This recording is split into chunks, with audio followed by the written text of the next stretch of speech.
E aí, pessoal, tudo certo? Hoje a gente vai desvendar um dos maiores segredos para se dar bem na prova de literatura do Enem, essa tal da relação entre um texto e sua época. Bora mergulhar de cabeça nessa investigação? Pode parecer uma pergunta meio maluca, né? Mas, sério, para e pensa um pouco. O que pode conectar uma imagem viral, que só faz sentido hoje, com um soneto que foi escrito, sei lá, 200 anos atrás? A resposta é bem mais simples e poderosa do que parece. Exatamente. É isso. Tanto o meme quanto o poema funcionam como uma espécie de cápsula do tempo, sabe? Eles só existem por causa de um conjunto bem específico de ideias, de tecnologias, de conflitos, de valores daquele momento. Entender isso é a chave da questão para desvendar qualquer texto. E lá no Enem essa chave tem até nome e número. A gente vai focar na famosa habilidade 15 da matriz de linguagens. Bom, essa aqui é a nossa missão oficial. O Enem não quer só que a gente leia uma historinha. Ele quer testar a nossa capacidade de enxergar o que estava rolando no mundo quando aquela história foi escrita. É como se a gente virasse um detetive da literatura. Essa frase aqui, gente, é matadora. Resume tudo. Cada palavra, cada estilo que o autor escolhe, cada personagem, tudo isso é uma resposta ao mundo que está ali, ao redor dele. Nada é por acaso. E essa é a grande sacada. Imagina o escritor como um repórter da sua época. Mesmo quando ele está criando uma ficção, ele está, na verdade, reportando as tensões, as esperanças, as crises da sociedade dele. A obra literária acaba virando um documento histórico tão valioso quanto um jornal daquele tempo. Ok. Então, para a gente ser um bom detetive, a gente precisa das ferramentas certas, né? E é super importante não confundir as pistas. Vamos deixar bem claro alguns conceitos que, olha, costumam dar um nó na cabeça. Olha só que interessante essa tabela. Ela organiza o nosso raciocínio. A habilidade 15 ela foca no contexto de produção, ou seja, o que estava rolando na época do autor.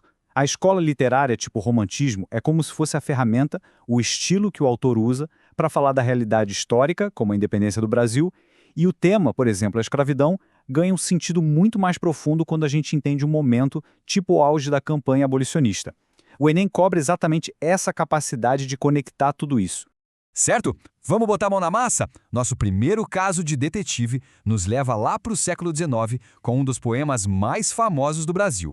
A gente tem aqui um trecho de Ijucapirama, do Gonçalves Dias. Dá pra sentir a força, né? Quase uma batida de tambor. As palavras exaltam a bravura, a origem. Mas por que um poeta da elite faria um poema assim?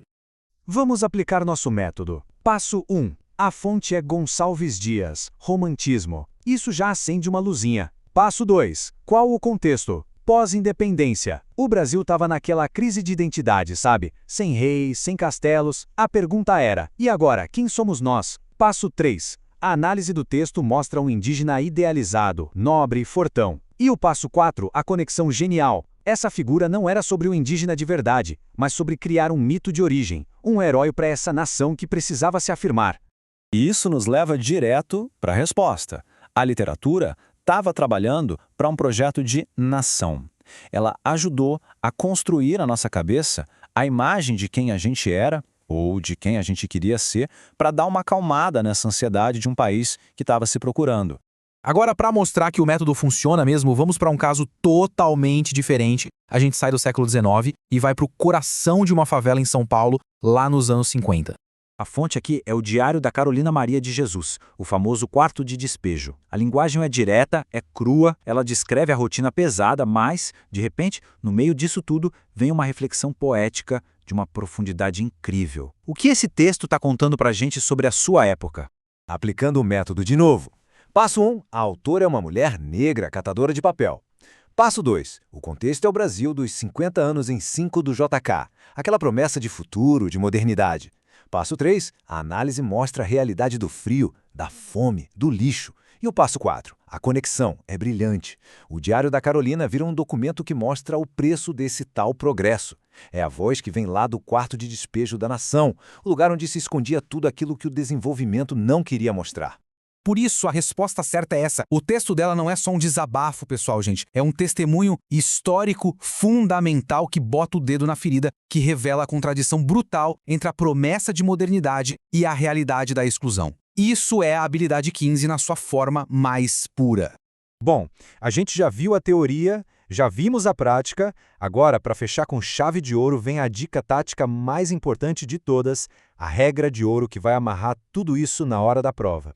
Mas antes da dica, muito cuidado com as armadilhas. O Enem adora uma pegadinha com alternativas que parecem certas, mas que cometem um desses erros. Ou misturam as épocas, ou ignoram a linguagem poética, ou então falam de um fato histórico que até é verdade, mas que não tem nada a ver com o trechinho que está ali na questão. Mas existe uma atitude simples, um pequeno hábito que pode proteger a gente de quase todas essas armadilhas e que já direciona a nossa leitura desde o primeiro segundo.